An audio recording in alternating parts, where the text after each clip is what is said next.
ಎಲ್ಲರಿಗೂ ನಮಸ್ಕಾರ. ಈ ದಿನ ಇಂದ ಆಯ್ದುಕೊಂಡ unit 2 concerns of public private partnerships ಬಗ್ಗೆ ಕಲಿಯಲಿದ್ದೇವೆ. ಇದರ ಸ್ಟ್ರಕ್ಚರ್ ಬಂದು objectives, introduction, meaning of public private partnerships, principles and objectives of public private partnerships, advantages and disadvantages of public private partnerships, public private partnerships policies and projects in India, key principles of public private partnerships, 2.7 challenges of public private partnerships. ಕೊನೆಯದಾಗಿ conclusion. ಕನ್ನಡಕ್ಕೆ ಅನುವಾದಿಸಿದಾಗ ಸಮಕಾಲೀನ ಸಮಸ್ಯೆಗಳು ಮತ್ತು ಭಾರತೀಯ ಆಡಳಿತ, block 1 ಆಡಳಿತ ಸಮಸ್ಯೆಗಳು, ಘಟಕ 2 ಸಾರ್ವಜನಿಕ ಖಾಸಗಿ ಪಾಲುದಾರಿಕೆಗಳ ಕಾಳಜಿ, ಜಾಗತೀಕರಣದ ಸಾಲುಗಳು, ರಚನೆ, ಉದ್ದೇಶಗಳು, ಪರಿಚಯ, ಜಾಗತೀಕರಣದ ಸಾರಾಂಶ. ಆಬ್ಜೆಕ್ಟಿವ್ಸ್ ಬಂದು ಅಂದರೆ ಉದ್ದೇಶಗಳು. ಇಂದು ನಾವು ಈ ತರಗತಿಯಲ್ಲಿ ಈ ಕೆಳಗಿನವುಗಳನ್ನು ಕಲಿಯುತ್ತೇವೆ. ಸಾರ್ವಜನಿಕ ಖಾಸಗಿ ಸಹಭಾಗಿತ್ವದ ಸಿದ್ಧಾಂತ, ಪಬ್ಲಿಕ್ ಪ್ರೈವೇಟ್ ಪಾರ್ಟ್ನರ್ಶಿಪ್ಗಳ ಅರ್ಥ ಮತ್ತು ಪ್ರಾಮುಖ್ಯತೆ, ಪಬ್ಲಿಕ್ ಪ್ರೈವೇಟ್ ಪಾರ್ಟ್ನರ್ಶಿಪ್ಗಳ ಅನುಕೂಲಗಳು ಮತ್ತು ಅನಾನುಕೂಲಗಳು, ಪಬ್ಲಿಕ್ ಪ್ರೈವೇಟ್ ಪಾರ್ಟ್ನರ್ಶಿಪ್ಸ್ಗಳ ಕಾಳಜಿಗಳ ಪರೀಕ್ಷೆ. ಈಗ ನಾವು ಘಟಕದ ಪರಿಚಯವನ್ನು ಮಾಡಿಕೊಳ್ಳಲಿದ್ದೇವೆ. ಸಾರ್ವಜನಿಕ ಖಾಸಗಿ ಸಹಭಾಗಿತ್ವ ಅಥವಾ ಸಾರ್ವಜನಿಕ ಖಾಸಗಿ ಪಾಲುದಾರಿಕೆಗಳ ಸಮಸ್ಯೆಯ ಸಾರ್ವಜನಿಕ ಮತ್ತು ಖಾಸಗಿ ಹಿತಾಸಕ್ತಿಗಳ ನಡುವಿನ ಗಡಿ ರೇಖೆಗಳಿಗೆ ಸಂಬಂಧಿಸಿದೆ. ಸಾಮಾನ್ಯವಾಗಿ ಸಾರ್ವಜನಿಕ ಮತ್ತು ಖಾಸಗಿ ಆಡಳಿತದ ನಡುವಿನ ವ್ಯತ್ಯಾಸವು ಸಾರ್ವಜನಿಕರ ಹಿತಾಸಕ್ತಿಗಳನ್ನು ಉತ್ತೇಜಿಸಲು ಸರ್ಕಾರಿ ಬಾಧ್ಯತೆಯ ಮನವಿಯ ಮೇಲೆ ಮುಂದುವರೆದಿದೆ. ಸಾರ್ವಜನಿಕ ಆಡಳಿತದ ಮೂಲಭೂತ ಕಾಳಜಿಯಾಗಿರುವ ಸಾರ್ವಜನಿಕ ಹಿತಾಸಕ್ತಿಯ ಪರಿಕಲ್ಪನೆಯು ಸಾಂಪ್ರದಾಯಿಕವಾಗಿ ಪ್ಯಾರೆಟೋ ಆಪ್ಟಿಮಿಲಿಟಿ ಎಂಬ ಆರ್ಥಿಕ ಪರಿಕಲ್ಪನೆಯಿಂದ ಪಡೆಯಲ್ಪಟ್ಟಿದೆ. ನೈತಿಕ ಮತ್ತು ಮೂಲಭೂತ ಅರ್ಥದಲ್ಲಿ ಅದು ಉನ್ನತ ಉದ್ದೇಶವನ್ನು ಪೂರೈಸಬೇಕು. ಇದು ನವ ಉದಾರವಾದಿ ತತ್ವಶಾಸ್ತ್ರಕ್ಕೆ ಅನುಗುಣವಾಗಿದೆ. ಸಾರ್ವಜನಿಕ ಆಡಳಿತವು ಸಾರ್ವಜನಿಕ ಹಿತಾಸಕ್ತಿಗಳನ್ನು ಉತ್ತೇಜಿಸುವ ಹೆಚ್ಚು ತರ್ಕಬದ್ಧ ಸಾಧನವಾಗಿದೆ ಎಂಬ ನಂಬಿಕೆಯನ್ನು ಆಧರಿಸಿದೆ. ಸಾರ್ವಜನಿಕವಾಗಿ ನಿಜವಾಗಿ ಏನಿದೆ ಎಂದು ನಿಖರವಾಗಿ ಹೇಳಲು ಕಷ್ಟವಾಗಿದ್ದರೂ ಸಹ ಆಸಕ್ತಿ ಸಾರ್ವಜನಿಕ ನಿರ್ವಾಹಕರು ತಮ್ಮ ಕ್ರಿಯೆಗಳಿಗೆ ಸಾಮಾನ್ಯ ಮಾರ್ಗದರ್ಶಿಯಾಗಿ ಪರಿಗಣಿಸುವ ಬಾಧ್ಯತೆಯ ಬಗ್ಗೆ ಯಾವುದೇ ವಿವಾದವಿರುವುದಿಲ್ಲ. ಇದಕ್ಕೆ ವ್ಯತಿರಿಕ್ತವಾಗಿ ಖಾಸಗಿ ಕಂಪನಿಗಳು ತಮ್ಮ ಸ್ವಂತ ಆರ್ಥಿಕ ಹಿತಾಸಕ್ತಿಗಳನ್ನು ತೀವ್ರವಾಗಿ ಅನುಸರಿಸುವ ಮೂಲಕ ಸಾರ್ವಜನಿಕ ಹಿತಾಸಕ್ತಿಗಳನ್ನು ಉತ್ತಮವಾಗಿ ಪೂರೈಸುತ್ತವೆ ಎಂದು ಭಾವಿಸಲಾಗಿದೆ.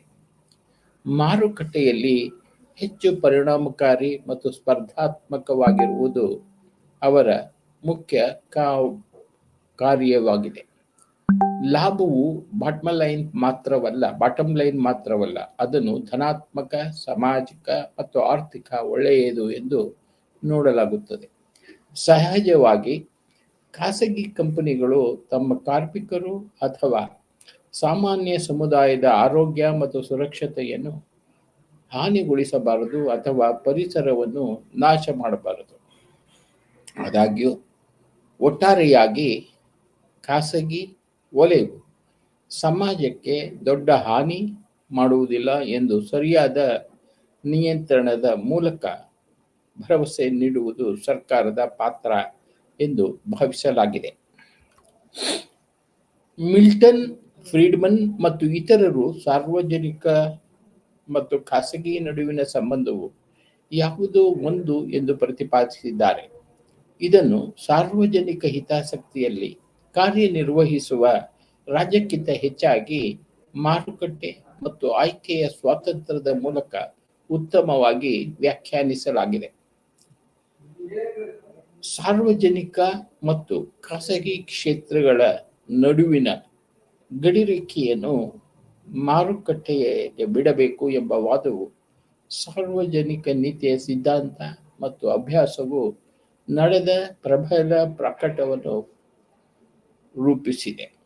ಪಿಪಿಟಿ ಈಗ ನಮ್ಮಂತಹ ಅಭಿವೃದ್ಧಿಶೀಲ ರಾಷ್ಟ್ರಗಳಲ್ಲಿ ಪರ್ಯಾಯ ಸೇವಾ ಕಾರ್ಯವಿಧಾನವಾಗಿ ಹೊರಹೊಮ್ಮಿದೆ.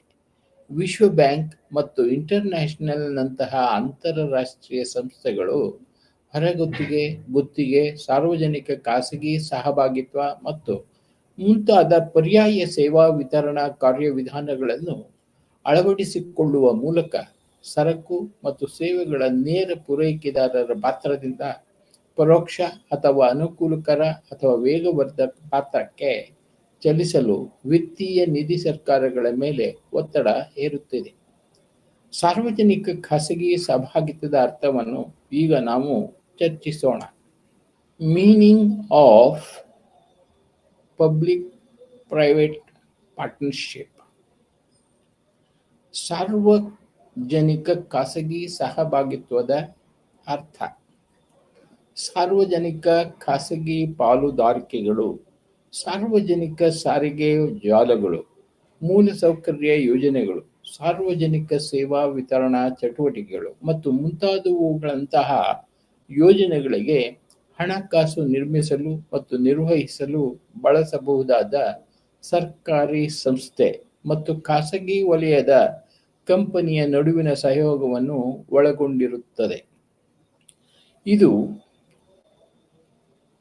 ಸರ್ಕಾರ ಮತ್ತು ಖಾಸಗಿ ಸಂಸ್ಥೆಗಳ ನಡುವಿನ ಒಪ್ಪಂದವಾಗಿದ್ದು, ನಿರ್ದಿಷ್ಟಪಡಿಸಿದ ಸಮಯ ಫ್ರೇಮ್, ಬಡ್ಜೆಟ್, ಪ್ರಮಾಣ ಮತ್ತು ಗುಣಮಟ್ಟದೊಳಗೆ ನಾಗರಿಕರಿಗೆ ಸೇವೆಗಳನ್ನು ಗಮನದಲ್ಲಿಟ್ಟುಕೊಳ್ಳಬೇಕಾದ ಪ್ರಮುಖ ಅಂಶವೆಂದರೆ ಈ ಪಾಲುದಾರಿಕೆಯ ವ್ಯವಸ್ಥೆಯಲ್ಲಿ ಸಾರ್ವಜನಿಕ ಸೇವೆಗಳ ವಿತರಣೆಯ ಹೊಣೆಗಾರಿಕೆಯನ್ನು ಸಾರ್ವಜನಿಕ ವಲಯವು ಉಳಿಸಿಕೊಂಡಿದೆ. ಆದರೆ ಖಾಸಗೀಕರಣದ ಅಡಿಯಲ್ಲಿ ಹೊಣೆಗಾರಿಕೆಯು ಖಾಸಗಿ ವಲಯದಲ್ಲಿದೆ. ವಿಶ್ವ ಬ್ಯಾಂಕ್ ಸಾರ್ವಜನಿಕ ಖಾಸಗಿ ಪಾಲುದಾರಿಕೆಗಳ ಪರಿಕಲ್ಪನೆಯನ್ನು ಸಾರ್ವಜನಿಕ ಆಸ್ತಿ ಅಥವಾ ಸೇವೆಯನ್ನು ಒದಗಿಸಲು ಖಾಸಗಿ ಪಕ್ಷ ಮತ್ತು ಸರ್ಕಾರಿ ಏಜೆನ್ಸಿ ನಡುವಿನ ದೀರ್ಘಾವಧಿಯ ಒಪ್ಪಂದ. ಇದರಲ್ಲಿ ಖಾಸಗಿ ಪಕ್ಷವು ಗಮನಾರ್ಹ ಅಪಾಯ ಮತ್ತು ನಿರ್ವಹಣೆಯ ಜವಾಬ್ದಾರಿಯನ್ನು ಹೊಂದಿದೆ ಎಂದು ವ್ಯಾಖ್ಯಾನಿಸುತ್ತದೆ. ಆರ್ಥಿಕ ಸಹಕಾರ ಮತ್ತು ಅಭಿವೃದ್ಧಿ ಸಂಸ್ಥೆ ಔಪಚಾರಿಕವಾಗಿ ಸಾರ್ವಜನಿಕ ಖಾಸಗಿ ಪಾಲುದಾರಿಕೆಗಳನ್ನು ಪಾಲುದಾರರ ನಡುವೆ ನಂತರದವರು ಬಂಡವಾಳ ಆಸ್ತಿಯನ್ನು ಬಳಸಿಕೊಂಡು ಸಾರ್ವಜನಿಕ ಸೇವೆಗಳನ್ನು ವಿತರಿಸುತ್ತಾರೆ ಮತ್ತು ಹಣವನ್ನು ನೀಡುತ್ತಾರೆ, ಸಂಬಂಧಿತ ಅಪಾಯಗಳನ್ನು ಹಂಚಿಕೊಳ್ಳುತ್ತಾರೆ. ಸಾರ್ವಜನಿಕ ಖಾಸಗಿ ಪಾಲುದಾರಿಕೆಗಳನ್ನು 3 ಪಿಗಳು ಎಂದು ಕರೆಯುತ್ತಾರೆ. ಭಾರತ ಸರ್ಕಾರವು 3 ಪಿಗಳನ್ನು ಸಾರ್ವಜನಿಕ ವಲಯದ ಘಟಕ ಅಂದರೆ ಪ್ರಾಯೋಜಕ ಪ್ರಾಧಿಕಾರ ಮತ್ತು ಖಾಸಗಿ ವಲಯದ ಘಟಕದ ನಡುವಿನ ಪಾಲುದಾರಿಕೆ ಕಾನೂನು ಘಟಕದಲ್ಲಿ 51% ಮತ್ತು ಹೆಚ್ಚಿನ ಈಕ್ವಿಟಿ ಖಾಸಗಿ ಪಾಲುದಾರರು ರಚನೆ ಮತ್ತು ಅಥವಾ ಸಾರ್ವಜನಿಕ ಉದ್ದೇಶಕ್ಕಾಗಿ ಮೂಲ ಸೌಕರ್ಯ ನಿರ್ವಹಣೆಯನ್ನು ನಿರ್ದಿಷ್ಟಪಡಿಸಿದ ಅವಧಿಗೆ ವಾಣಿಜ್ಯ ನಿಯಮಗಳ ಮೇಲೆ ಮತ್ತು ಖಾಸಗಿ ಪಾಲುದಾರರ ಮೂಲಕ ಸಂಗ್ರಹಿಸಲಾಗಿದೆ. ಪಾರದರ್ಶಕ ಮತ್ತು ಮುಕ್ತ ಖರೀದಿ ವ್ಯವಸ್ಥೆ.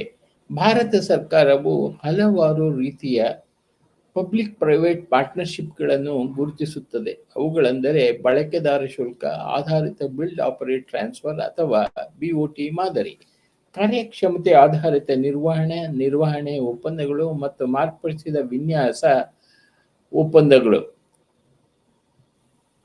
ಪಬ್ಲಿಕ್ ಪ್ರೈವೇಟ್ ಪಾರ್ಟ್ನರ್ಶಿಪ್ಗಳು ವಿವಿಧ ಹಂತಗಳಲ್ಲಿವೆ. ಪಬ್ಲಿಕ್ ಪ್ರೈವೇಟ್ ಪಾರ್ಟ್ನರ್ಶಿಪ್ಗಳನ್ನು ಅನೇಕ ದೇಶಗಳಲ್ಲಿ ಅಳವಡಿಸಲಾಗಿದೆ ಮತ್ತು ಪ್ರಾಥಮಿಕವಾಗಿ ಹೆದ್ದಾರಿಗಳು, ಬಂದರುಗಳು, ಶಾಲೆಗಳು, ಆಸ್ಪತ್ರೆಗಳು, ಸಾರಿಗೆ ವ್ಯವಸ್ಥೆಗಳು, ನೀರು ಮತ್ತು ಒಳಚರಂಡಿಗಳ ನಿರ್ಮಾಣದಂತಹ ಮೂಲ ಸೌಕರ್ಯ ಯೋಜನೆಗಳಿಗೆ ಬಳಸಲಾಗುತ್ತದೆ. ಇದು ಸರಕು ಮತ್ತು ಸೇವೆಗಳ ನೇರ ನಿಬಂಧನೆಯಿಂದ ಪರ್ಯಾಯ ಸೇವಾ ವಿತರಣಾ ಕಾರ್ಯವಿಧಾನಗಳಿಗೆ ಸರ್ಕಾರದ ಪಾತ್ರದಲ್ಲಿ ಒಂದು ಮಾದರಿ ಬದಲಾವಣೆಯಾಗಿದೆ. ಇದು ಮೂಲಸೌಕರ್ಯ ಅಂತರವನ್ನು ಕಡಿಮೆ ಮಾಡುವ ಸಾಮರ್ಥ್ಯದೊಂದಿಗೆ ಸಮರ್ಥನೀಯ ಹಣಕಾಸು ಮತ್ತು ಸಾಂಸ್ಥಿಕ ಕಾರ್ಯವಿಧಾನವಾಗಿ ಕಂಡುಬರುತ್ತದೆ. Principles and objectives of public private partnerships. Public private ಪಾರ್ಟ್ನರ್ಶಿಪ್ಗಳ ತತ್ವಗಳು ಮತ್ತು ಉದ್ದೇಶಗಳು. ಪಬ್ಲಿಕ್ 3Pಗಳ ಮೂಲ ಲಕ್ಷಣಗಳು ಸೇವೆಗಳಿಗೆ ಸಂಬಂಧಿಸಿದೆ, ಸ್ವತ್ತುಗಳಲ್ಲ. ಸೇವೆಗಳನ್ನು ತಲುಪಿಸಲು ಸ್ವಂತ ಮೂಲ ಸೌಕರ್ಯಗಳ ಅಗತ್ಯವಿಲ್ಲದ ಸರ್ಕಾರದ ಸಹಯೋಗ, ಸಂಗ್ರಹಣೆಯ ಆಯ್ಕೆ, ಸಾರ್ವಜನಿಕರನ್ನು ಅಭಿವೃದ್ಧಿಪಡಿಸುವ ಹೊಸ ವಿಧಾನವಲ್ಲ ಮೂಲಸೌಕರ್ಯ, ಸಾಂಪ್ರದಾಯಿಕ ಹೊರಗುತ್ತಿಗೆ ಹಾಗೂ ಗುತ್ತಿಗೆ ಇತ್ಯಾದಿ. ಕೆಲವು ಸಾರ್ವಜನಿಕ ಯೋಜನೆಗಳಿಗೆ ಸೂಕ್ತವಾಗಿದೆ, ಎಲ್ಲ ಯೋಜನೆಗಳಿಗೂ ಅಲ್ಲ.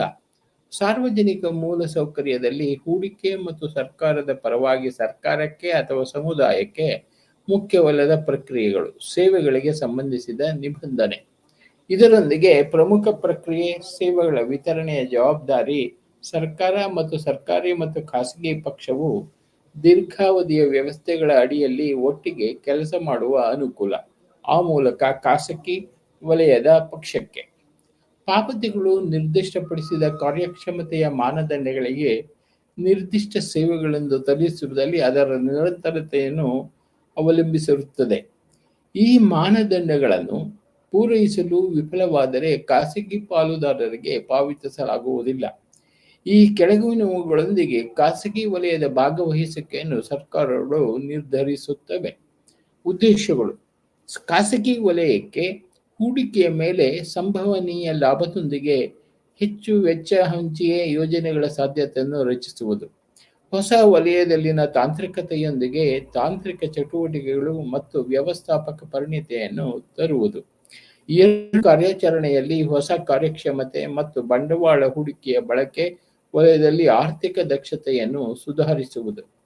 ಖಾಸಗಿ ವಲಯವು ಗ್ರಾಹಕರ ತೃಪ್ತಿ, ಕೆಲಸದ ಉತ್ಪಾದಕತೆಯ ಲಾಭಗಳು ಮತ್ತು ಸಿಬ್ಬಂದಿ ದಕ್ಷತೆಯ ಕ್ಷೇತ್ರಗಳಲ್ಲಿ ಸರ್ಕಾರದಿಂದ ಟ್ಯಾಪ್ ಮಾಡಬಹುದಾದ ಅಮೂಲ್ಯವಾದ ಪರಿಣತಿಯನ್ನು ಹೊಂದಿದೆ ಎಂದು ಅಂಶವನ್ನು ಗುರುತಿಸುವುದು. 5ನೇಯದು ಪಬ್ಲಿಕ್ ಪ್ರೈವೇಟ್ ಪಾರ್ಟ್ನರ್ಶಿಪ್ ಆಯ್ಕೆಯ ಸೂಕ್ತ ರೂಪವನ್ನು ಆರಿಸುವುದರೊಂದಿಗೆ ತಾಂತ್ರಿಕ ಮತ್ತು ನಿರ್ವಹಣಾ ಸಾಮರ್ಥ್ಯಗಳನ್ನು ಸುಧಾರಿಸಲು ಸಹಾಯ ಮಾಡುವ ಖಾಸಗಿ ವಲಯದ ಭಾಗವಹಿಸುವಿಕೆಯ ಮೇಲೆ ಕೇಂದ್ರೀಕರಿಸುವುದು ಮತ್ತು ನಿಯಂತ್ರಕ ಕಾರ್ಯವಿಧಾನಗಳೊಂದಿಗೆ ಅದನ್ನು ಪೂರಕಗೊಳಿಸುವುದು. Advantages and disadvantages of public private partnerships. Public private ಪಾರ್ಟ್ನರ್ಶಿಪ್ಗಳ ಅನುಕೂಲಗಳು ಮತ್ತು ಅನಾನುಕೂಲಗಳು. PPPಗಳು ಕೆಲವು ಪ್ರಯೋಜನಗಳನ್ನು ಮತ್ತು ಅನನುಕೂಲಗಳನ್ನು ಕೆಳಗೆ ಚರ್ಚಿಸಲಾಗಿದೆ. ನಾಗರಿಕರಿಗೆ PPPಯ ಪ್ರಯೋಜನಗಳು. PPP ಮಾದರಿಯ ಪರಿಣಾಮವಾಗಿ ಉಂಟಾಗುವ ಕೆಲವು ಪ್ರಯೋಜನಗಳು.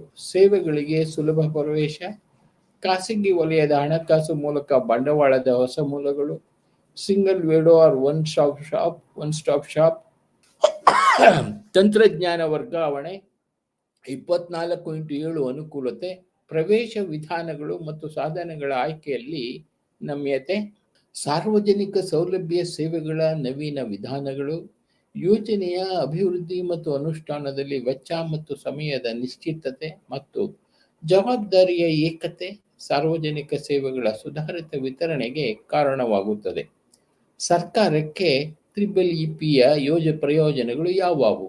ಯಾವುದು ಒಳ್ಳೆಯದು ಎಂಬುದರ ಮೇಲೆ ಏಕಾಗ್ರತೆ, ಹಣಕಾಸಿನ ಹೊರಹರಿವಿನ ಕಡಿಮೆಗೊಳಿಸುವಿಕೆ, ಉತ್ತಮ ದ್ರವ್ಯತೆ, ತಂತ್ರಜ್ಞಾನ ಬಳಕೆಯಲ್ಲಿಲ್ಲದ ವಿರುದ್ಧ ರಕ್ಷಣೆ, ಆಡಳಿತ ಯೋಜನೆಗಳ ತ್ವರಿತ ಅನುಷ್ಠಾನ, ನಿರ್ವಹಣೆಯಲ್ಲಿ ದಕ್ಷತೆ ಮತ್ತು ಸರ್ಕಾರದ ಉತ್ತಮ ಶೇಷಣೆಯ ಸ್ವತ್ತುಗಳನ್ನು ಡಾಟಾ ಹಾಗೂ ಯೋಜನೆಯೆಂದರೆ ಕಡಿಮೆಯಾದ ಜೀವನ ಚಕ್ರ ವೆಚ್ಚಗಳು, ಸೇವೆಯ ವಿತರಣೆಯ ವೆಚ್ಚಗಳ ಹೆಚ್ಚು ನಿಖರವಾದ ಪ್ರಮಾಣೀಕರಣ, ವೆಚ್ಚದ ಮಿತಿ ಮೀರಿದ ಕಡಿಮೆ ಅಪಾಯ, ಹೆಚ್ಚಿದ ಆದಾಯಗಳು, ಸಮಯದ ಮಾಪಕಗಳೊಂದಿಗೆ ಅಗತ್ಯವಿರುವ ಸೇವೆಯ ವ್ಯಾಪ್ತಿ ಮತ್ತು ಮಾನದಂಡಗಳ ಸ್ಪಷ್ಟತೆ ಅಭಿವೃದ್ಧಿಗಾಗಿ ಸಣ್ಣ ಸರ್ಕಾರ ಮತ್ತು ನೇರ ನಾಗರಿಕ ಸೇವೆಯ ನಿರ್ವಹಣೆ ಮತ್ತು ಜೀವಿತಾವಧಿಯಲ್ಲಿ ಸರ್ಕಾರದ ಬಂಡವಾಳ ಕಾರ್ಯಗಳ ವೆಚ್ಚದ ಹರಡುವಿಕೆಯ ಯೋಜನೆ. Triple P benefits to private sector partner. ಖಾಸಗಿ ವಲಯದ ಪಾಲುದಾರರಿಗೆ ತ್ರಿಬಲ್ ಪಿ ಪ್ರಯೋಜನಗಳು: ಆದಾಯದ ವಿಶ್ವಾಸಾರ್ಹ ಸ್ಕೀಮ್ಗಳು, ಕಡಿಮೆ ಅಪಾಯಗಳು, ಅಭಿವೃದ್ಧಿಯಲ್ಲಿ ಉದ್ಯೋಗ ಸೃಷ್ಟಿ, ಅನುಷ್ಠಾನ ಮತ್ತು ವಿತರಣೆ, ಸಂಬಂಧಿತ ವಲಯಗಳಿಂದ ವ್ಯವಹಾರವನ್ನು ಸೆರೆಹಿಡಿಯುವುದು, ಸಾರ್ವಜನಿಕ ಖಾಸಗಿ ಕಾಳಜಿ ಪಾಲುದಾರಿಕೆಗಳು, ಖಾಸಗಿ ವಲಯದ ಕೌಶಲ್ಯ, ಅನುಭವ, ತಂತ್ರಜ್ಞಾನಕ್ಕೆ ಪ್ರವೇಶ ಮತ್ತು ನಾವೀನ್ಯತೆ. ತ್ರಿಬಲ್ ಪಿಗಳ ಅನಾನುಕೂಲಗಳು ಯಾವ್ಯಾವು ಅಂದರೆ, ಸರಾಸರಿಯಾಗಿ ಸರ್ಕಾರಗಳು ಹೆಚ್ಚು ಪಾವತಿಸುತ್ತದೆ ಎಂದು ಸಂಶೋಧನೆ ತೋರಿಸುತ್ತದೆ. ತ್ರಿಬಲ್ ಪಿ ಯೋಜನೆಗಳಲ್ಲಿ ಸಾರ್ವಜನಿಕ ವಲಯದ ಪಾವತಿ ಬಾಧ್ಯತೆಗಳನ್ನು ಮುಂದೂಡಲಾಗುತ್ತದೆ. ನಂತರದ ಅವಧಿಯು ಭವಿಷ್ಯದಲ್ಲಿ ಸಾರ್ವಜನಿಕರ ವಲಯದ ಹಣಕಾಸಿನ ತಪ್ಪು ನಿರ್ವಹಣೆಗೆ ಕಾರಣವಾಗಬಾರದು. ಖಾಸಗಿ ಪಾಲುದಾರರ ಹಸ್ತಕ್ಷೇಪದಿಂದಾಗಿ ಸಾರ್ವಜನಿಕ ಹಿತಾಸಕ್ತಿ ಕಡೆಗಣಿಸಬಹುದು. ಸಾಮಾನ್ಯವಾಗಿ ದೀರ್ಘಾವಧಿಯ, ಸಂಕೀರ್ಣ ಮತ್ತು ತುಲನಾತ್ಮಕವಾಗಿ ಬಗ್ಗದ ತ್ರಿಬಲ್ ಪಿ ಪ್ರಾಜೆಕ್ಟ್ ಒಪ್ಪಂದಗಳು. Triple P policies and projects in India. ಭಾರತದಲ್ಲಿ ತ್ರಿಬಲ್ ಪಿ ನೀತಿಗಳು ಮತ್ತು ಪ್ರಯೋಜನಗಳು. ಹಣಕಾಸು ಸಚಿವಾಲಯವು ತನ್ನ ಆರ್ಥಿಕ ವ್ಯವಹಾರಗಳ ಇಲಾಖೆ ತ್ರಿಬಲ್ ಪಿ ಕೋಶದ ಮೂಲಕ ತ್ರಿಬಲ್ ಪಿಗಳ ಸಮನ್ವಯವನ್ನು ಕೇಂದ್ರೀಕರಿಸುತ್ತದೆ. 2011ರಲ್ಲಿ ತ್ರಿಬಲ್ ಪಿ ಯೋಜನೆಗಳ ರಚನೆ ಮತ್ತು ಅನುಮೋದನೆಗಾಗಿ ಡಿಇಎ ಮಾರ್ಗಸೂಚಿಗಳನ್ನು ಪ್ರಕಟಿಸಿದೆ. ಇದು ತ್ರಿಬಲ್ ಪಿ ಕಾರ್ಯವಿಧಾನಗಳನ್ನು ಸುವ್ಯವಸ್ಥೆಗೊಳಿಸುವ ಮತ್ತು ತ್ರಿಬಲ್ ಪಿ ಯೋಜನೆಗಳ ಅನುಮೋದನೆಯನ್ನು ತ್ವರಿತಗೊಳಿಸಲು ರಾಷ್ಟ್ರೀಯ ಮಟ್ಟದಲ್ಲಿ ನಿಯಂತ್ರಕ ಚೌಕಟ್ಟನ್ನು ಬಲಪಡಿಸುವ ಪ್ರಯತ್ನದ ಒಂದು ಭಾಗವಾಗಿದೆ. ಖಾಸಗಿ ಪಕ್ಷಗಳಿಗೆ ಧೈರ್ಯ ತುಂಬುತ್ತದೆ ಮತ್ತು ಭಾರತದಲ್ಲಿ ತ್ರಿಬಲ್ ಪಿಗಳಿಗೆ ಪ್ರವೇಶಿಸಲು ಅವರನ್ನು ಪ್ರೋತ್ಸಾಹಿಸುತ್ತದೆ. ಇದು ಸಾರ್ವಜನಿಕ ಖಾಸಗಿ ಸಹಭಾಗಿತ್ವದ ಮೌಲ್ಯಮಾಪನ ಸಮಿತಿಯ ಪ್ರಮುಖ ಪಾತ್ರಗಳಲ್ಲಿ ಒಂದಾಗಿದೆ. ಕೇಂದ್ರ ಮಟ್ಟದಲ್ಲಿ ತ್ರಿಬಲ್ ಪಿ ಯೋಜನೆಯ ಮೌಲ್ಯಮಾಪನದ ಜವಾಬ್ದಾರಿಯನ್ನು ವಹಿಸಲಾಗಿದೆ. ಮೂಲಸೌಕರ್ಯ ಯೋಜನೆಗಳ ಸುಸ್ಥಿರತೆಯನ್ನು ಉತ್ತೇಜಿಸಲು ಸಹಾಯ ಮಾಡಲು ಸರ್ಕಾರವು ತ್ರಿಬಲ್ ಪಿ ಯೋಜನೆಗಳ ಕಾರ್ಯಸಾಧ್ಯತೆಯ ಗ್ಯಾಪ್ ಫಂಡಿಂಗ್ ಯೋಜನೆಯನ್ನು ಸಹ ರಚಿಸಿದೆ. ಈ ಯೋಜನೆಯ ಮೂಲಸೌಕರ್ಯ ಯೋಜನೆಗಳಿಗೆ ಹಣಕಾಸಿನ ಬೆಂಬಲವನ್ನು ಒದಗಿಸುತ್ತದೆ. ಸಾಮಾನ್ಯವಾಗಿ ಯೋಜನೆಯ ನಿರ್ಮಾಣದ ಹಂತದಲ್ಲಿ ಬಂಡವಾಳದ ಅನುದಾನದ ರೂಪದಲ್ಲಿ 20% ಸರ್ಕಾರವು ಇದು ಮೂಲಸೌಕರ್ಯ ಯೋಜನೆಗಳಿಗೆ ಹಣಕಾಸು ಒದಗಿಸಲು ದೀರ್ಘಾವಧಿಯ ಸಾಲವನ್ನು ಒದಗಿಸುತ್ತದೆ. 2006ರಲ್ಲಿ ಸ್ಥಾಪನೆಯಾದ IIFSL ಸಾರಿಗೆ, ಇಂಧನ, ನೀರು, ನೈರ್ಮಲ್ಯ, ಸಂವಹನ, ಸಾಮಾಜಿಕ ಮತ್ತು ವಾಣಿಜ್ಯ ಮೂಲಸೌಕರ್ಯಗಳಂತಹ ಕ್ಷೇತ್ರಗಳಲ್ಲಿ ಹಣಕಾಸಿನ ನೆರವು ನೀಡುತ್ತದೆ. ತ್ರಿಬಲ್ ಪಿ ಯೋಜನೆಗಳ ಅಭಿವೃದ್ಧಿಗೆ ತಗುಲುವ ವೆಚ್ಚವನ್ನು ಹಣಕಾಸು ಸಹಾಯ ಮಾಡಲು ಇದು ಮಹತ್ವದ್ದಾಗಿರುವುದು ಮತ್ತು ನಿರ್ದಿಷ್ಟವಾಗಿ ವಹಿವಾಟು ಸಲಹೆಗಾರರ ವೆಚ್ಚ ಆಗಿರಬಹುದು. ಭಾರತ ಸರ್ಕಾರವು 2007ರಲ್ಲಿ India infrastructure project development fund ಅನ್ನು ಪ್ರಾರಂಭಿಸಿತು. ಇದು ಅದನ್ನು ಬೆಂಬಲಿಸುತ್ತದೆ. 75% ಯೋಜನೆಯ ಅಭಿವೃದ್ಧಿ ವೆಚ್ಚಗಳು.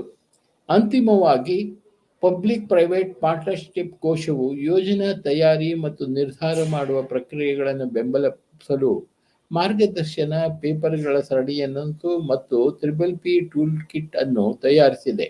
ಭಾರತದಲ್ಲಿ ಮೂಲಸೌಕರ್ಯ ಪಿಗಳಿಗೆ ನಿರ್ಧಾರ ತೆಗೆದುಕೊಳ್ಳುವಿಕೆಯನ್ನು ಸುಧಾರಿಸಲು ಮತ್ತು ಅಭಿವೃದ್ಧಿಪಡಿಸಲಾದ ಪಿಗಳ ಗುಣಮಟ್ಟವನ್ನು ಸುಧಾರಿಸಲು ಸಹಾಯ ಮಾಡುವುದು ಇದರ ಉದ್ದೇಶವಾಗಿದೆ. ಟೂಲ್ ಕಿಟ್ ಅನ್ನು ಕೇಂದ್ರ, ರಾಜ್ಯ ಮತ್ತು ಪುರಸಭೆಯ ಮಟ್ಟದಲ್ಲಿ ನಿರ್ಧಾರ ತೆಗೆದುಕೊಳ್ಳಲು ಸಹಾಯ ಮಾಡುವ ಉದ್ದೇಶದಿಂದ ವಿನ್ಯಾಸಗೊಳಿಸಲಾಗಿದೆ. ನವೆಂಬರ್ 2020 ಹೊತ್ತಿಗೆ ಭಾರತದಲ್ಲಿ 1103 ಪಿ ಯೋಜನೆಗಳನ್ನು ಪ್ರಾರಂಭಿಸಲಾಗಿದೆ. ಒಟ್ಟು 274 959 000 ಮತ್ತು 000 ಬದ್ಧ ಹೂಡಿಕೆಗಳನ್ನು ಪ್ರತಿನಿಧಿಸುತ್ತದೆ. ಮಹಾರಾಷ್ಟ್ರ ರಾಜ್ಯದಲ್ಲಿ 50ಕ್ಕೂ ಹೆಚ್ಚು ಪ್ರಮುಖ ಮೂಲಸೌಕರ್ಯ ಅಭಿವೃದ್ಧಿ ಯೋಜನೆಗಳು 3Pಗಳನ್ನು ಆಧರಿಸಿವೆ. 3Pಯ ಮಾದರಿಗಳನ್ನು ಬಳಸುವ ಯೋಜನೆಗಳು ಕರ್ನಾಟಕ, ಮಧ್ಯಪ್ರದೇಶ, ಗುಜರಾತ್ ಮತ್ತು ತಮಿಳುನಾಡುಗಳಲ್ಲಿಯೂ ಮುಂದುವರಿದಿದೆ.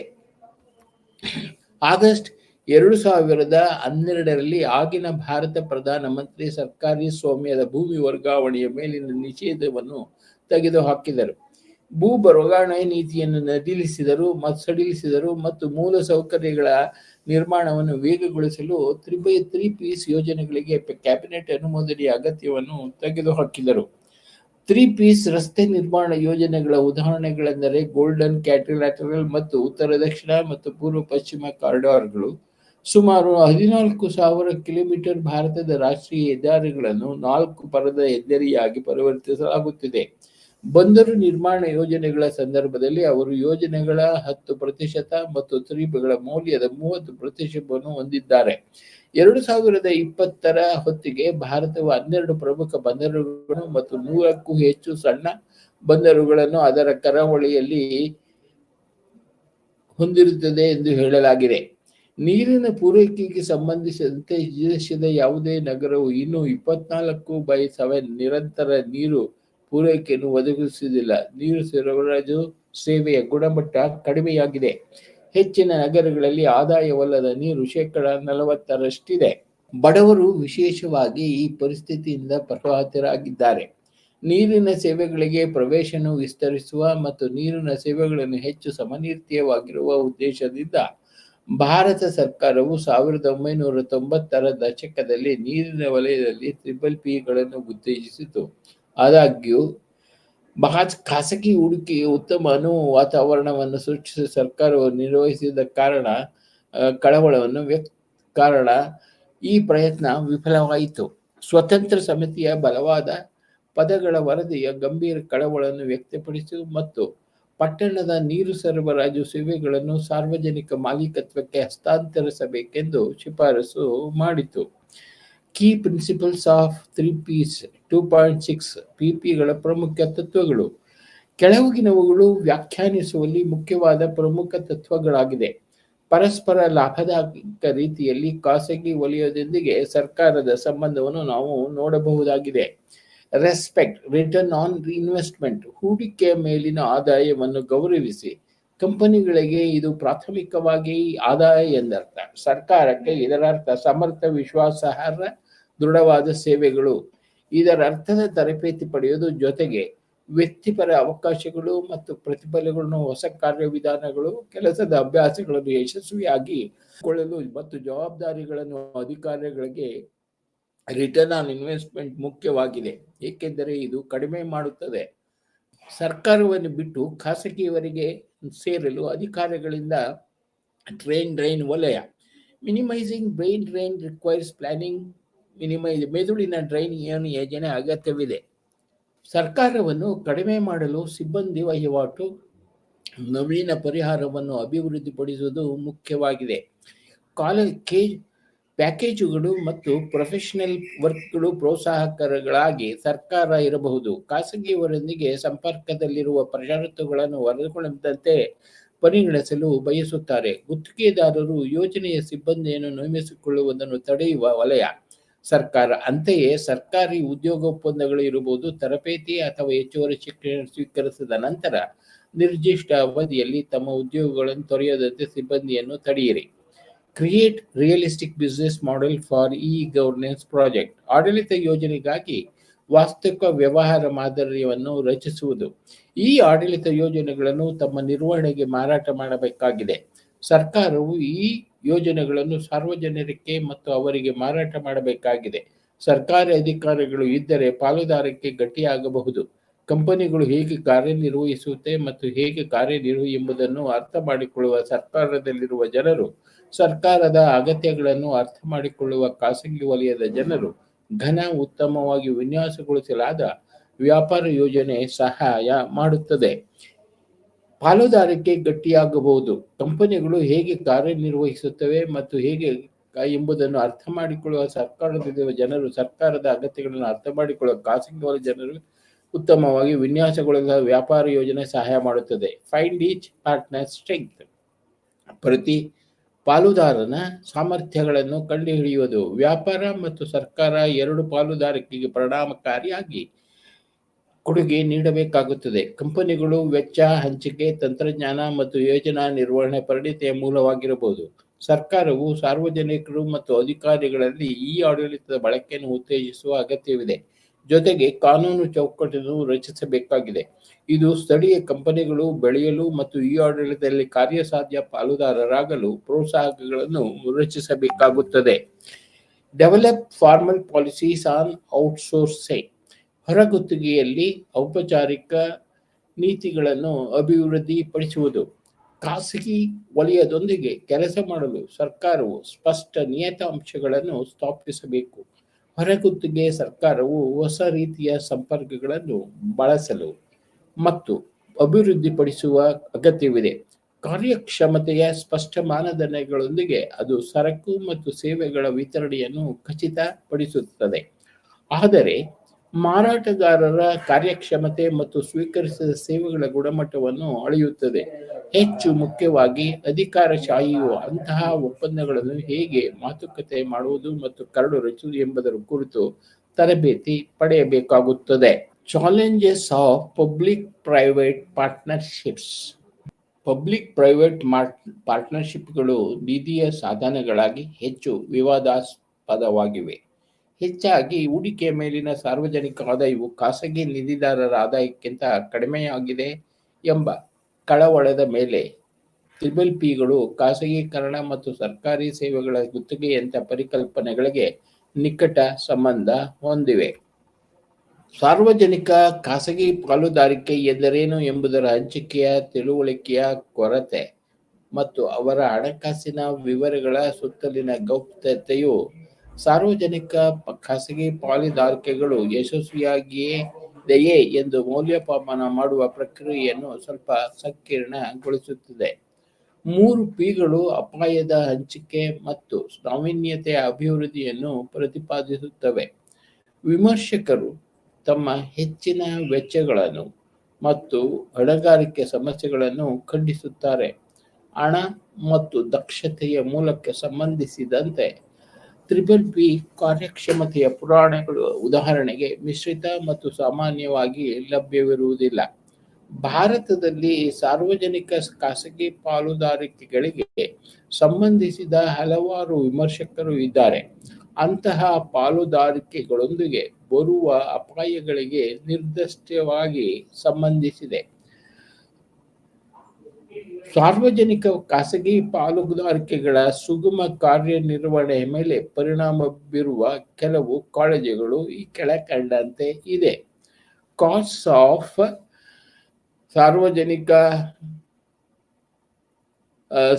ಸಾರ್ವಜನಿಕ ಖಾಸಗಿ ಪಾಲುದಾರಿಕೆಗಳ ವೆಚ್ಚಗಳು. ಸರಾಸರಿಯಾಗಿ ಸರ್ಕಾರಗಳು ಸಾರ್ವಜನಿಕ ಖಾಸಗಿ ಪಾಲುದಾರಿಕಾ ಯೋಜನೆಗಳಿಗೆ ಸಾರ್ವಜನಿಕವಾಗಿ ಹಣಕಾಸು ಯೋಜನೆಗಳಿಗೆ ಹೆಚ್ಚು ಪಾವತಿಸುತ್ತವೆ ಎಂದು ಸಂಶೋಧನೆ ತೋರಿಸಿದೆ. ಪಬ್ಲಿಕ್ ಪ್ರೈವೇಟ್ ಪಾರ್ಟ್ನರ್ಶಿಪ್ಗಳು ಸಾಂಪ್ರದಾಯಿಕ ಸರ್ಕಾರಿ ಸಂಗ್ರಹಣೆ ಪ್ರಕ್ರಿಯೆಗಳಿಗೆ ಹೆಚ್ಚಿನ ವೆಚ್ಚವನ್ನು ಒಳಗೊಂಡಿರುತ್ತವೆ ಎಂದು ವಾದಿಸಲಾಗಿದೆ.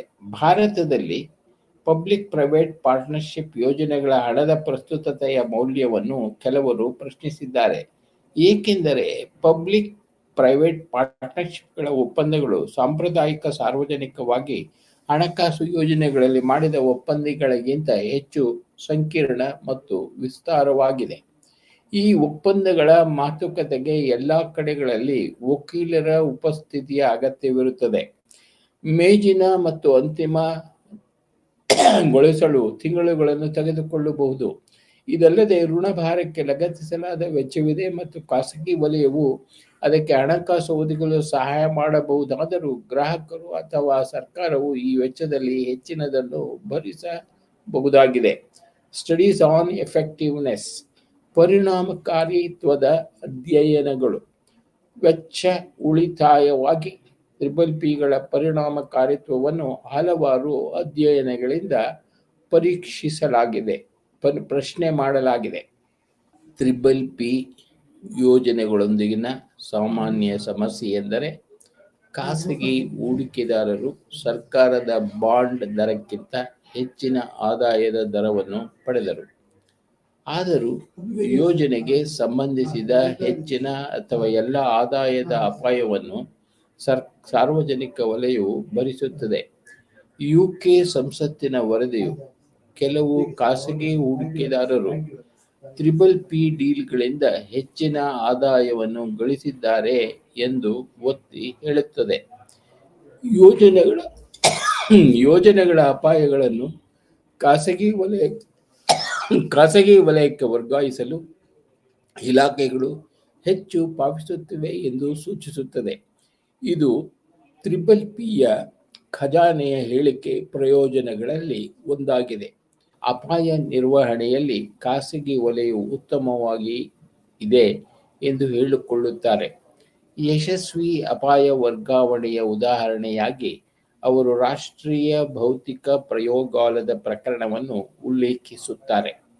ಈ ಒಪ್ಪಂದವು ಅಂತಿಮವಾಗಿ ಕಟ್ಟಡದ ಗುತ್ತಿಗೆದಾರರ ಲೇಸರ್ ಕುಸಿತಕ್ಕೆ ಕಾರಣವಾಯಿತು. ಅಂತಿಮವಾಗಿ ನಿರ್ಮಿಸಲಾದ ಸಂಕೀರ್ಣ ವೈಜ್ಞಾನಿಕ ಪ್ರಯೋಗಾಲಯದ ವೆಚ್ಚವು ಅಂದಾಜಿಸಿದಂತೆ ಹೆಚ್ಚು ದೊಡ್ಡದಾಗಿದೆ. ಇದಲ್ಲದೆ ಮೌಲ್ಯ ಮಾಪನಗಳು ಅಭ್ಯಾಸಗಳನ್ನು ನಿರ್ಲಕ್ಷಿಸುತ್ತವೆ. ಸಾಂಪ್ರದಾಯಿಕ ಸಂಗ್ರಹಣೆ ವಿಧಾನಗಳ ಅಡಿಯಲ್ಲಿ ಗುತ್ತಿಗೆದಾರರಿಗೆ ಅಪಾಯ ವರ್ಗಾವಣೆ ಅಪಾಯವನ್ನು ನಿರ್ವಹಿಸುವಲ್ಲಿ ಖಾಸಗಿ ವಲಯವು ಅಂತರ್ಗತವಾಗಿ ಉತ್ತಮವಾಗಿದೆ ಎಂಬ ಕಲ್ಪನೆಗೆ ಸಂಬಂಧಿಸಿದಂತೆ ಸಾರ್ವಜನಿಕ ವಲಯ ಮತ್ತು ಪಬ್ಲಿಕ್ ಪ್ರೈವೇಟ್ ಪಾರ್ಟ್ನರ್ಶಿಪ್ಗಳಿಂದ ಅಪಾಯ ನಿರ್ವಹಣೆಯನ್ನು ಹೋಲಿಸುವ ಯಾವುದೇ ಸಮಗ್ರ ಅಧ್ಯಯನ ನಡೆದಿಲ್ಲ. ಸಾರ್ವಜನಿಕ ಖಾಸಗಿ ಪಾಲುದಾರಿಕೆಗಳ ಯೋಜನೆಗಳ ಮತ್ತೊಂದು ವಿಮರ್ಶಕ ಅವರ ಸಾಮಾಜಿಕ ಮತ್ತು ರಾಜಕೀಯ ಪರಿಣಾಮಗಳಿಗೆ ಸಂಬಂಧಿಸಿದೆ. ಇದು ಗಮನಾರ್ಹವಾಗಿದೆ. ಉದಾಹರಣೆಗೆ, ಸಾರ್ವಜನಿಕ ಖಾಸಗಿ ಪಾಲುದಾರಿಕೆ ಯೋಜನೆಯು ನಾಗರಿಕ ಸೇವಕರನ್ನು ಖಾಸಗಿ ವಲಯಕ್ಕೆ ವರ್ಗಾಯಿಸಲು ಕಾರಣವಾಗಬಹುದು. ಪ್ರಮುಖ ಸುಂಕದ ಹೆಚ್ಚಳ ಅಥವಾ ಕೆಲವು ಹೆಸರಿಸಲು ಪುನರ್ವಸತಿ ಸಮಸ್ಯೆಗಳು ಇವಕ್ಕೆ ಉದಾಹರಣೆಯಾಗಿದೆ. ಅಕೌಂಟಬಿಲಿಟಿ ಅಂಡ್ ಟ್ರಾನ್ಸ್ಪರೆನ್ಸಿ, ಹೊಣೆಗಾರಿಕೆ ಮತ್ತು ಪಾರದರ್ಶಕತೆ. ಸಾರ್ವಜನಿಕ ಖಾಸಗಿ ಪಾಲುದಾರಿಕೆಗಳ ವಿರುದ್ಧದ ಮತ್ತೊಂದು ಕಾಳಜಿ ಮತ್ತು ಟೀಕೆಯ ಕೊರತೆ ಎಂದರೆ ಹೊಣೆಗಾರಿಕೆ ಮತ್ತು ಪಾರದರ್ಶಕತೆ. ಸಾರ್ವಜನಿಕ ಖಾಸಗಿ ಪಾಲಿಕೆದಾರಿಕೆ ಕಾರ್ಯಕ್ಷಮತೆಯ ಪುರಾವೆಗಳು ಹೆಚ್ಚಾಗಿ ಲಭ್ಯವಿಲ್ಲದಿರುವ ಕಾರಣವೆಂದರೆ ಪಬ್ಲಿಕ್ ಪ್ರೈವೇಟ್ ಪಾರ್ಟ್ನರ್ಶಿಪ್ಗಳ ಹೆಚ್ಚಿನ ಹಣಕಾಸಿನ ವಿವರಗಳನ್ನು ವಾಣಿಜ್ಯ ಗೌಪ್ಯತೆಯ ನಿಬಂಧನೆಗಳ ಮುಸುಕಿನಲ್ಲಿದೆ ಮತ್ತು ಸಂಶೋಧಕರು ಮತ್ತು ಸಾರ್ವಜನಿಕರಿಗೆ ಲಭ್ಯವಿಲ್ಲ ಎಂದು ಹೇಳಲಾಗಿದೆ. ಪ್ರಪಂಚದಾದ್ಯಂತ ಸಾರ್ವಜನಿಕ ಖಾಸಗಿ ಪಾಲುದಾರಿಕೆಗಳ ವಿರೋಧಿಗಳು ಪ್ರಾಜೆಕ್ಟ್ನ ವೆಬ್ಸೈಟ್ಗಳಲ್ಲಿ ಲಭ್ಯವಿರುವ ಸೀಮಿತ ಬಾಟಮ್ ಲೈನ್ ಶೀಟ್ಗಳಿಗಿಂತ ಹೆಚ್ಚಿನ ಪಬ್ಲಿಕ್ ಪ್ರೈವೇಟ್ ಪಾರ್ಟ್ನರ್ಶಿಪ್ಗಳ ಪ್ರಾಜೆಕ್ಟ್ ದಸ್ತಾವೇಜನ್ನು ಪ್ರವೇಶಿಸಲು ನ್ಯಾಯಾಂಗ ಕಾರ್ಯವಿಧಾನಗಳನ್ನು ಪ್ರಾರಂಭಿಸಿದ್ದಾರೆ. ಅವರು ಯಶಸ್ವಿಯಾಗಿದ್ದಾಗ ಅವರು ಸ್ವೀಕರಿಸುವ ದಾಖಲೆಗಳು ಹೆಚ್ಚಾಗಿ ಕಡಿಮೆಯಾಗುತ್ತವೆ. ಇಶ್ಯೂ ಆಫ್ ರಿನೆಗೋಷಿಯೇಷನ್, ಮರು ಮಾತುಕತೆಯ ಸಂಚಿಕೆ. ಅಂತಿಮವಾಗಿ ಪಬ್ಲಿಕ್ ಪ್ರೈವೇಟ್ ಪಾರ್ಟ್ನರ್ಶಿಪ್ಗಳು ಸಾಮಾನ್ಯವಾಗಿ ಮರು ಮಾತುಕತೆಗೆ ಕೊನೆಗೊಳ್ಳುತ್ತವೆ.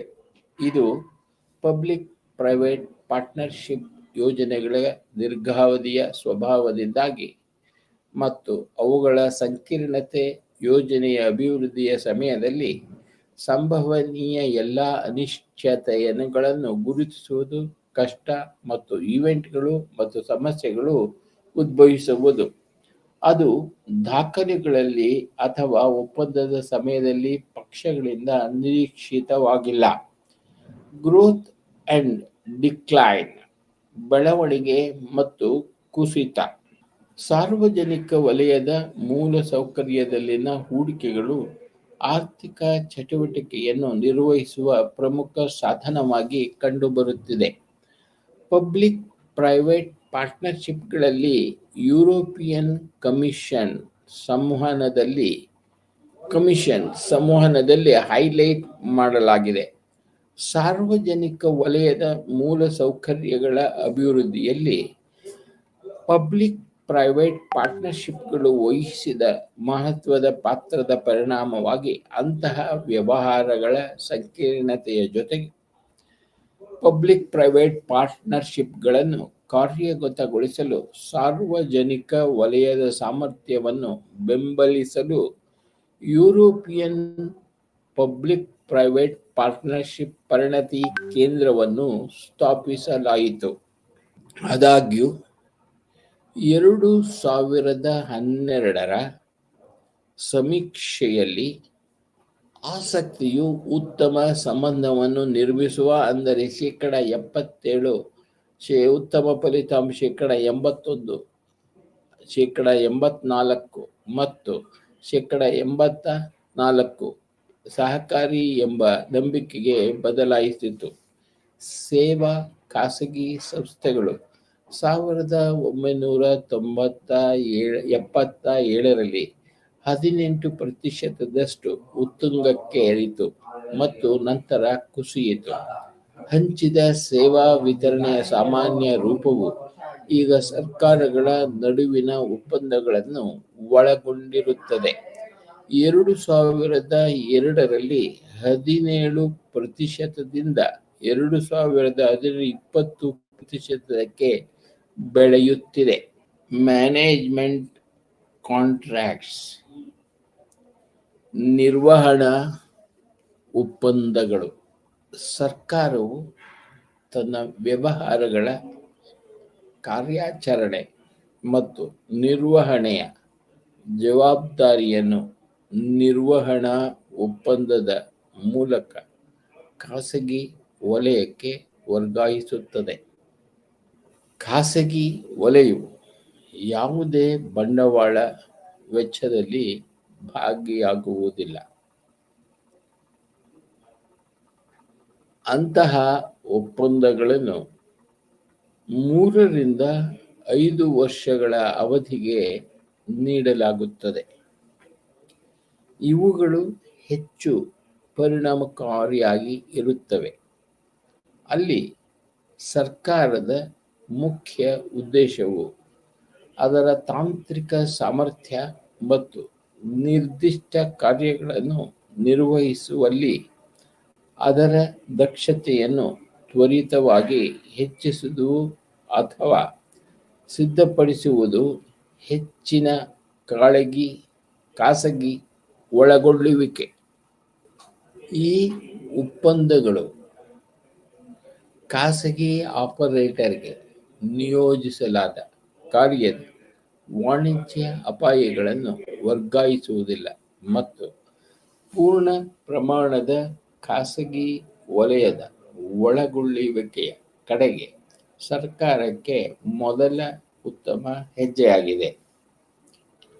ಕಾನೂನುಬದ್ಧವಾಗಿ ನಿರ್ವಹಣಾ ಒಪ್ಪಂದದ ಮಾದರಿಯಲ್ಲಿ ಸರ್ಕಾರಿ ಮತ್ತು ಖಾಸಗಿ ವಲಯದ ನಡುವೆ ಯಾವುದೇ ಪಾಲುದಾರಿಕೆ ಇರುವುದಿಲ್ಲ. ಸಾಮಾನ್ಯವಾಗಿ ಕಾರ್ಯಾಚರಣೆಗಳು ಮತ್ತು ನಿರ್ವಹಣಾ ವೆಚ್ಚಗಳ ನಡುವೆ ಉತ್ತಮವಾದ ವಿಭಜನಾ ರೇಖೆ ಇರುತ್ತದೆ. ಇದಕ್ಕೆ ಖಾಸಗಿ ನಿರ್ವಾಹಕರು ಜವಾಬ್ದಾರರಾಗಿರುತ್ತಾರೆ ಮತ್ತು ಬಂಡವಾಳ ಹೂಡಿಕೆ. ಇದಕ್ಕಾಗಿ ಸರ್ಕಾರ ಜವಾಬ್ದಾರಿ ಮತ್ತು ಎರಡೂ ಆಪರೇಟರ್ನ ಕಾರ್ಯಕ್ಷಮತೆಯ ಮೇಲೆ ಪರಿಣಾಮ ಬೀರುತ್ತದೆ. ಹೊಸ ಹೂಡಿಕೆಗಳಿಗಾಗಿ ಸರ್ಕಾರವು ಖಾಸಗಿ ಹಣಕಾಸನ್ನು ಪ್ರವೇಶಿಸಲು ಬಯಸಿದರೆ ಆ ಆಯ್ಕೆಯು ಉತ್ತಮವಾಗಿರುವುದಿಲ್ಲ. Partnership with non profit organisations, ಲಾಭರಹಿತ ಸಂಸ್ಥೆಗಳೊಂದಿಗೆ ಪಾಲುದಾರಿಕೆ. ಲಾಭೋದ್ದೇಶವಿಲ್ಲದ ಮತ್ತು ಖಾಸಗಿ ಪಾಲುದಾರರೊಂದಿಗೆ ಪಬ್ಲಿಕ್ ಪ್ರೈವೇಟ್ ಪಾರ್ಟ್ನರ್ಶಿಪ್ಗಳು ವರ್ಷಗಳಲ್ಲಿ ದೊಡ್ಡ ಹೆಚ್ಚಳವನ್ನು ಕಂಡಿವೆ, ಏಕೆಂದರೆ ಸ್ಥಳೀಯ ಮತ್ತು ರಾಜ್ಯ ಸರ್ಕಾರಗಳು ಅನೇಕ ಸಾರ್ವಜನಿಕ ಸೇವೆಗಳನ್ನು ಒದಗಿಸಲು ಲಾಭೋದ್ದೇಶವಿಲ್ಲದ ಸಂಸ್ಥೆಗಳ ಬೆಳೆಯುತ್ತಿರುವ ಸಂಖ್ಯೆಯನ್ನು ಹೆಚ್ಚು ಅವಲಂಬಿಸಿದೆ. ಆರಂಭಿಕ ವರ್ಷಗಳಲ್ಲಿ ಅವರು ನಿಧಿಯ ವಿಶಾಲ ಮೂಲವನ್ನು ಕಂಡರು, ಆದರೆ ನಿಧಿಯಲ್ಲಿ ಬದಲಾವಣೆ ಕಂಡುಬಂದಿದೆ ಮತ್ತು ಹೆಚ್ಚಿನ ಅನುದಾನವನ್ನು ಕೇಂದ್ರೀಕರಿಸುವ ದೊಡ್ಡ ಏಜೆನ್ಸಿಗಳಿಗೆ ಹೋಗುತ್ತಿದೆ. ಆದಾಗ್ಯೂ ಲಾಭರಹಿತ ಸಂಸ್ಥೆಗಳನ್ನು ಹೊಣೆಗಾರರನ್ನಾಗಿ ಮಾಡುವುದು ಸರ್ಕಾರಕ್ಕೆ ಕಷ್ಟಕರವಾಗಿದೆ. ವ್ಯಾಖ್ಯಾನಿಸಲಾದ ಹೊಣೆಗಾರಿಕೆಯು ಪಾತ್ರಗಳ ಕೊರತೆಯು ಕೆಲವರು ಇತರರ ಲಾಭವನ್ನು ಪಡೆಯಲು ಕಾರಣವಾಗಬಹುದು. ಇದು ಅಪನಂಬಿಕೆಯ ಪಾಲುದಾರಿಕೆಯನ್ನು ಉಂಟುಮಾಡುತ್ತದೆ. ಅನೇಕ ಒಪ್ಪಂದದ ಅನುಷ್ಠಾನ ಪ್ರಕ್ರಿಯೆಯ ಸಮಯದಲ್ಲಿ ನಂಬಿಕೆ ಮತ್ತು ಸಹಕಾರದೊಂದಿಗಿನ ಸಮಸ್ಯೆಗಳ ಕಾರಣ ಪಾಲುದಾರಿಕೆಗಳನ್ನು ಮೊದಲೇ ಕೊನೆಗೊಳಿಸಬಹುದಾಗಿದೆ. ಸಂಸ್ಥೆಯು ಮಾಡಬೇಕಾದುದು ಮತ್ತು ಮಾಡಬಾರದೆಂದು ಆರಂಭಿಕ ಮಾರ್ಗಸೂಚಿಗಳನ್ನು ಹೊಂದಿರುವಾಗ ಈ ಸಮಸ್ಯೆಗಳನ್ನು ತಪ್ಪಿಸಬಹುದು. ಕ್ರಾಸ್ ಸೆಕ್ಟರ್ ಪಾಲುದಾರಿಕೆಗೆ ಪ್ರವೇಶಿಸುವಾಗ ಸರ್ಕಾರ, ಉದ್ಯಮ ಮತ್ತು ಲಾಭೋದ್ದೇಶವಿಲ್ಲದ ಏಜೆನ್ಸಿಗಳ ಸಂಸ್ಕೃತಿಗಳ ನಡುವಿನ ವ್ಯತ್ಯಾಸದಿಂದಾಗಿ ಸಮಸ್ಯೆ ಉದ್ಭವಿಸಬಹುದು. ಕಾರ್ಯಕ್ಷಮತೆಯ ಕ್ರಮಗಳು, ಗುರಿ ಮಾಪನಗಳು, ಸರ್ಕಾರದ ನಿಯಮಗಳು ಮತ್ತು ನಿಧಿಯ ಸ್ವರೂಪದಂತಹ ಐಟಂಗಳನ್ನು ಅರ್ಥೈಸಿಕೊಳ್ಳಬಹುದಾಗಿದೆ. ವಿಭಿನ್ನವಾಗಿ ಅಸ್ಪಷ್ಟ ಸಂವಹನವನ್ನು ಉಂಟುಮಾಡುತ್ತದೆ. ಈ ಕಾಳಜಿಯ ಅಂಶಗಳ ಜೊತೆಗೆ ಭಾರತದಲ್ಲಿ ಪಬ್ಲಿಕ್ ಪ್ರೈವೇಟ್ ಪಾರ್ಟ್ನರ್ಶಿಪ್ಸ್ ಯೋಜನೆಯಲ್ಲಿ ಕೆಲವು ನ್ಯೂನತೆಗಳು ಎದುರಾಗಬಹುದು. ಇದರಲ್ಲಿ ಕಳಪೆ ಕರಡು ಒಪ್ಪಂದಗಳು, ಅಸಮರ್ಪಕ ಸಂಪನ್ಮೂಲಗಳು, ಒಪ್ಪಂದದ ಉಲ್ಲಂಘನೆಗಳು, ತಂಡ ನಿರ್ಮಾಣದ ವೈಫಲ್ಯಗಳು, ಕಾರ್ಯಕ್ಷಮತೆಯ ಕ್ರಮಗಳ ಕೊರತೆ, ಭ್ರಷ್ಟಾಚಾರ, ರಾಜಕೀಯ ಹಸ್ತಕ್ಷೇಪ ಮತ್ತು ನಿರ್ವಹಣಾ ಸಾಮರ್ಥ್ಯದ ಕೊರತೆಯೂ ಸಹ ಸೇರಿವೆ. ಇನ್ನೊಂದು ಸಾರಿ ನಾವು ಗಮನಿಸಿದಾಗ ಮತ್ತೊಂದು ಬಾರಿ ನಾವು ಅದನ್ನು ಅರ್ಥ ಮಾಡಿಕೊಳ್ಳುವುದು ಒಳ್ಳೆಯದು. ವಿಭಿನ್ನವಾಗಿ ಅಸ್ಪಷ್ಟ ಸಂವಹನವನ್ನು ಉಂಟುಮಾಡುತ್ತದೆ. ಈ ಕಾಳಜಿಯ ಅಂಶಗಳ ಜೊತೆಗೆ ಭಾರತದಲ್ಲಿ ಪಬ್ಲಿಕ್ ಪ್ರೈವೇಟ್ ಪಾರ್ಟ್ನರ್ಶಿಪ್ಗಳ ಯೋಜನೆಯಲ್ಲಿ ಕೆಲವು ನ್ಯೂನತೆಗಳು ಎದುರಾಗಬಹುದು. ಇದರಲ್ಲಿ ಕಳಪೆ ಕರಡು ಒಪ್ಪಂದಗಳು, ಅಸಮರ್ಪಕ ಸಂಪನ್ಮೂಲಗಳು, ಒಪ್ಪಂದದ ಉಲ್ಲಂಘನೆಗಳು, ತಂಡ ನಿರ್ಮಾಣದಲ್ಲಿನ ವೈಫಲ್ಯಗಳು, ಕಾರ್ಯಕ್ಷಮತೆಯ ಕ್ರಮಗಳ ಕೊರತೆ, ಭ್ರಷ್ಟಾಚಾರ, ರಾಜಕೀಯ ಹಸ್ತಕ್ಷೇಪ ಮತ್ತು ನಿರ್ವಹಣಾ ಸಾಮರ್ಥ್ಯದ ಕೊರತೆ ಸೇರಿವೆ ಎಂದು ಹೇಳಲಾಗಿದೆ. 2.8 ಸಮ್ಮರಿ ಅಂದರೆ ಸಾರಾಂಶ. ಸಾರ್ವಜನಿಕ ಖಾಸಗಿ ಮೂಲ ಸೌಕರ್ಯದಲ್ಲಿನ ಹೂಡಿಕೆಗಳು ಭಾರತದಂತಹ ಅಭಿವೃದ್ಧಿ ಹೊಂದುತ್ತಿರುವ ಆರ್ಥಿಕತೆಯಲ್ಲಿ ಆರ್ಥಿಕ ಮತ್ತು ಸಾಮಾಜಿಕ ಚಟುವಟಿಕೆಗಳನ್ನು ನಿರ್ವಹಿಸುವ ಪ್ರಮುಖ ಸಾಧನವೆಂದು ಪರಿಗಣಿಸಲಾಗಿದೆ. ಆದರೆ ಸಾರ್ವಜನಿಕ ಖಾಸಗಿ ಸಹಭಾಗಿತ್ವಗಳು ಖಾಸಗೀಕರಣವನ್ನು ರೂಪಿಸುತ್ತವೆ ಎಂದು ವಾದಿಸುವ ವಿಮರ್ಶಕರು ಸಹ ಇದ್ದಾರೆ. ಪಬ್ಲಿಕ್ ಪ್ರೈವೇಟ್ ಪಾರ್ಟ್ನರ್ಶಿಪ್ಸ್ಗಳ ಬೆಂಬಲಿಗರು ಸಾಮಾನ್ಯವಾಗಿ ಇವು ಖಾಸಗೀಕರಣವನ್ನು ಹೊಂದಿರುವುದಿಲ್ಲ ಎಂಬ ನಿಲುವನ್ನು ತೆಗೆದುಕೊಳ್ಳುತ್ತಾರೆ. ಆದರೆ ಪಬ್ಲಿಕ್ ಪ್ರೈವೇಟ್ ಪಾರ್ಟ್ನರ್ಶಿಪ್ಗಳನ್ನು ವಿರೋಧಿಸುವವರು ಅವರು ಮಾಡುತ್ತಾರೆ ಎಂದು ವಾದಿಸುತ್ತಾರೆ. ಇನ್ನೊಂದು ಬಾರಿ ನಾವು ಸಾರಾಂಶವನ್ನ ನೋಡೋಣ. ಪ್ಯಾರಾ 2.1, 2.2, 2.3, 2.4, 2.5, 2.6 ಹಾಗೂ 2.7ರಲ್ಲಿ ನಾವು ಕಲಿತಿರುವ ವಿಷಯಗಳ ಸಂಕ್ಷಿಪ್ತ ಸಾರಾಂಶವನ್ನು ನಾವು ಇಲ್ಲಿ ನೋಡಲಿದ್ದೇವೆ ಹಾಗೂ ಕಲಿಯಲಿದ್ದೇವೆ. ಸಾರ್ವಜನಿಕ ಖಾಸಗಿ ಮೂಲ ಸೌಕರ್ಯದಲ್ಲಿನ ಹೂಡಿಕೆಗಳು ಭಾರತದಂತಹ ಅಭಿವೃದ್ಧಿ ಹೊಂದುತ್ತಿರುವ ಆರ್ಥಿಕತೆಯಲ್ಲಿ ಆರ್ಥಿಕ ಮತ್ತು ಸಾಮಾಜಿಕ ಚಟುವಟಿಕೆಗಳನ್ನು ನಿರ್ವಹಿಸುವ ಪ್ರಮುಖ ಸಾಧನವೆಂದು ಪರಿಗಣಿಸಲಾಗಿದೆ. ಆದರೆ ಸಾರ್ವಜನಿಕ ಖಾಸಗಿ ಸಹಭಾಗಿತ್ವಗಳು ಖಾಸಗೀಕರಣವನ್ನು ರೂಪಿಸುತ್ತವೆ ಎಂದು ವಾದಿಸುವ ವಿಮರ್ಶಕರು ಇದ್ದಾರೆ. ಪಬ್ಲಿಕ್ ಪ್ರೈವೇಟ್ ಪಾರ್ಟ್ನರ್ಶಿಪ್ಗಳ ಬೆಂಬಲಿಗರು ಸಾಮಾನ್ಯವಾಗಿ ಇವು ಖಾಸಗೀಕರಣವನ್ನು ಹೊಂದಿರುವುದಿಲ್ಲ ಎಂಬ ನಿಲುವನ್ನು ತೆಗೆದುಕೊಳ್ಳುತ್ತಾರೆ. ಆದರೆ ಪಬ್ಲಿಕ್ ಪ್ರೈವೇಟ್ ಪಾರ್ಟ್ನರ್ಶಿಪ್ಗಳನ್ನು ವಿರೋಧಿಸುವವರು ಅವರು ಮಾಡುತ್ತಾರೆ ಎಂದು ವಾದಿಸುತ್ತಾರೆ. ಸಮಕಾಲೀನ ಸಮಸ್ಯೆಗಳು ಮತ್ತು ಭಾರತೀಯ ಆಡಳಿತ ಕೋರ್ಸ್ನಿಂದ ಬ್ಲಾಕ್ 1ರ ಆಡಳಿತ ಸಮಸ್ಯೆಗಳು ಘಟಕ 2 ಸಾರ್ವಜನಿಕ ಖಾಸಗಿ ಪಾಲುದಾರಿಕೆಗಳ ಕಾಳಜಿ ಎಂಬ ಪಾಠದ ಕೊನೆಯ ಸಾರಾಂಶದ ಬಗ್ಗೆ ನಾವು ಈಗ ತಿಳಿಯಲಿದ್ದೇವೆ. ಇಲ್ಲಿ para 2.1, para 2.2, para 2.3, para 2.4, para 2.5, para 2.6, para 2.7ರ ವಿಷಯಗಳ ಮೇಲೆ ನಾವು ಈ ಸಾರಾಂಶವನ್ನು ಮಾಡಿರುತ್ತೇವೆ ಹಾಗೂ ತಿಳಿದುಕೊಂಡಿರುತ್ತೇವೆ. ಕೆನಡಾದ ಸಾರ್ವಜನಿಕ ಉದ್ಯೋಗಿಗಳ ಒಕ್ಕೂಟವು ಸಾರ್ವಜನಿಕ ಖಾಸಗಿ ಪಾಲುದಾರಿಕೆಗಳನ್ನು ಸ್ಟೆಲ್ತ್ ಮೂಲಕ ಖಾಸಗೀಕರಣ ಎಂದು ವಿವರಿಸುತ್ತದೆ. ಆದರೆ ಭಾರತೀಯ ಅಧಿಕಾರಶಾಹಿಯು ತನ್ನ ಇಂದಿನ ಕಾರ್ಯನಿರ್ವಹಣೆಯಲ್ಲಿ ಕೆಟ್ಟದಾಗಿ ನಿರ್ವಹಿಸಲ್ಪಡುವ ಅಧಿಕಾರಶಾಹಿ ಸಂಘಟನೆಯ ಎಲ್ಲ ಲಕ್ಷಣಗಳನ್ನು ಪ್ರದರ್ಶಿಸುತ್ತದೆ. ಭ್ರಷ್ಟಾಚಾರ, ಅದಕ್ಷತೆ, ರಾಜಕೀಯೀಕರಣ, ಅಪರಾಧೀಕರಣದ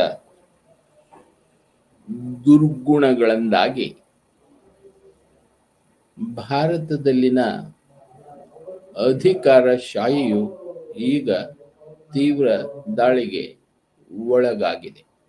ವಿಶ್ವ ಬ್ಯಾಂಕ್ ಕಾರ್ಯನಿರ್ವಹಿಸುವ ದೇಶಗಳಲ್ಲಿ ಸಾರ್ವಜನಿಕ ಖಾಸಗಿ ಸಹಭಾಗಿತ್ವವನ್ನು ಉತ್ತೇಜಿಸಲು ಕೆಲಸ ಮಾಡುತ್ತದೆ. ವಿಶ್ವಸಂಸ್ಥೆಯ ಸುಸ್ಥಿರ ಅಭಿವೃದ್ಧಿ ಗುರಿ, ಆ ಗುರಿಯನ್ನು ಹೀಗೆ ರೂಪಿಸಲಾಗಿದೆ: ಪರಿಣಾಮಕಾರಿ ಪಾಲುದಾರಿಕೆಗಳನ್ನು ಪ್ರೋತ್ಸಾಹಿಸಿ. ಪರಿಣಾಮಕಾರಿ ಸಾರ್ವಜನಿಕ ಖಾಸಗಿ ಮತ್ತು ನಾಗರಿಕ ಸಮಾಜದ ಪಾಲುದಾರಿಕೆಗಳನ್ನು ಪ್ರೋತ್ಸಾಹಿಸಿ ಮತ್ತು ಉತ್ತೇಜಿಸಿ. ಪಾಲುದಾರಿಕೆಗಳ ಅನುಭವ ಮತ್ತು ಸಂಪನ್ಮೂಲ ತಂತ್ರಗಳನ್ನು ನಿರ್ಮಿಸುವುದು. ಇವೆಲ್ಲವನ್ನು ಈ ಘಟಕದಲ್ಲಿ ನಾವು ಚರ್ಚಿಸಿದ್ದೇವೆ. ಮತ್ತೊಂದು ಬಾರಿ ನಾವು ನೋಡುವುದಾದರೆ, ಕೆನಡಾದ ಸಾರ್ವಜನಿಕ ಉದ್ಯೋಗಗಳ ಒಕ್ಕೂಟವು 3 Pಗಳನ್ನು ಸ್ಥಳೀಯ ಮಾಲಕ ಖಾಸಗೀಕರಣ ಎಂದು ವಿವರಿಸುತ್ತದೆ. ಆದರೆ ಭಾರತೀಯ ಅಧಿಕಾರಶಾಹಿಯು ತನ್ನ ಇಂದಿನ ಕಾರ್ಯನಿರ್ವಹಣೆಯಲ್ಲಿ ಕೆಟ್ಟದಾಗಿ ನಿರ್ವಹಿಸಲ್ಪಡುವ ಅಧಿಕಾರಶಾಹಿ ಸಂಘಟನೆಯ ಎಲ್ಲ ಲಕ್ಷಣಗಳನ್ನು ಪ್ರದರ್ಶಿಸುತ್ತದೆ. ಭ್ರಷ್ಟಾಚಾರ, ಅದಕ್ಷತೆ, ರಾಜಕೀಯ ಕಾರಣ ಮತ್ತು ಅಪರಾಧಿ ಕಾರಣದ ದುರ್ಗುಣಗಳಿಂದಾಗಿ ಭಾರತದಲ್ಲಿನ ಅಧಿಕಾರಶಾಹಿಯು ಈಗ ತೀವ್ರ ದಾಳಿಗೆ ಒಳಗಾಗಿದೆ. ವಿಶ್ವ ಬ್ಯಾಂಕ್ ಕಾರ್ಯನಿರ್ವಹಿಸುವ ದೇಶಗಳಲ್ಲಿ ಸಾರ್ವಜನಿಕ ಖಾಸಗಿ ಸಹಭಾಗಿತ್ವವನ್ನು ಉತ್ತೇಜಿಸಲು ಕೆಲಸ ಮಾಡುತ್ತದೆ. ವಿಶ್ವಸಂಸ್ಥೆಯ ಸುಸ್ಥಿರ ಅಭಿವೃದ್ಧಿ ಗುರಿಯನ್ನು ಹೀಗೆ ರೂಪಿಸಲಾಗಿದೆ: ಪರಿಣಾಮಕಾರಿ ಪಾಲುದಾರಿಕೆಗಳನ್ನು ಪ್ರೋತ್ಸಾಹಿಸಿ. ಪರಿಣಾಮಕಾರಿ ಸಾರ್ವಜನಿಕ ಖಾಸಗಿ ಮತ್ತು ನಾಗರಿಕ ಸಮಾಜದ ಪಾಲುದಾರಿಕೆಗಳನ್ನು ಪ್ರೋತ್ಸಾಹಿಸಿ ಮತ್ತು ಉತ್ತೇಜಿಸಿ. ಪಾಲುದಾರಿಕೆಗಳ ಅನುಭವ ಮತ್ತು ಸಂಪನ್ಮೂಲ ತಂತ್ರಗಳನ್ನು ನಿರ್ಮಿಸುವುದು. ಇದೆಲ್ಲವನ್ನು ನಾವು ಈ ಘಟಕದ ಸಮಸ್ಯೆಗಳಲ್ಲಿ ಚರ್ಚೆ ಮಾಡಿದ್ದೇವೆ. ಇದರೊಂದಿಗೆ ನಾವು BPAC 114 ಸಮಕಾಲೀನ ಸಮಸ್ಯೆಗಳು ಮತ್ತು ಭಾರತೀಯ ಆಡಳಿತ ಬ್ಲಾಕ್ 1 ಆಡಳಿತ ಸಮಸ್ಯೆಗಳು, ಘಟಕ 2 ಸಾರ್ವಜನಿಕ ಖಾಸಗಿ ಪಾಲುದಾರಿಕೆಗಳ ಕಾಳಜಿ ಪಾಠವನ್ನು ಮುಗಿಸಿದ್ದೇವೆ. ಎಲ್ಲರಿಗೂ ನಮಸ್ತೆ.